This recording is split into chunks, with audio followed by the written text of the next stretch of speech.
Donibane Ziburuko badia joan den larun batean.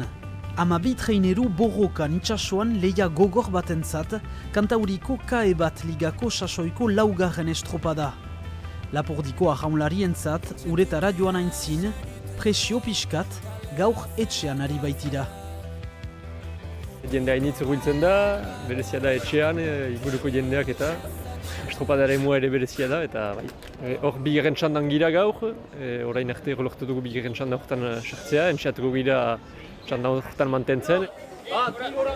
Trainerua altxatu eta uretara eramaten dute gizonek, sustengatzailean txalopean. Iparraldeko ordezkari bakarra traineru txapelketetan Lapurdiko arrauntaldeak aintzina segitzen du azken urte hauetan bigarren mailan borrokatuz. Urteroko lan komplikatua da, jaunlariak atxikitzeko alde batetik eta biltzeko ere berri batzu, formatzeko. Eguntan pixka bat zaitasunak izan ditugu eta dudak izan ditugu ere ez genekien trainerua lortuko genuen uretan ematen. Eta hala ere jaunlariak lotu dira proiektuari aurten berriz eta hor biziki arro udauntan trainerua uretan izatea.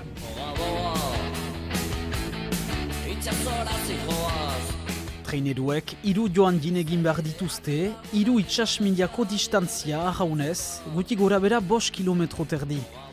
Emaitza ohoragarria Lapurtarrentzat, 7. sailkatzen dira. Txandan 3. izan gira eta borrokatu gira albezain bat.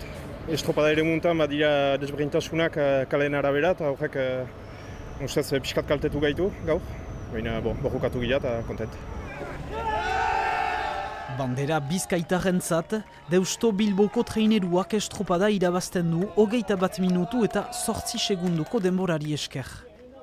Estropada nahiko saia, txiago asko gelditu arranka denbora uzian da, bueno, kaldea errekabaitik igertzen izan da, apurbet, tirakada da, bueno, ondo burukatu dugu, baten goian gauzela da aprobetsatu egin behar da. Ondoko estropada helduden larun batean Orion, Lapurtarren helburua aurten bigarren mailan mantentzea.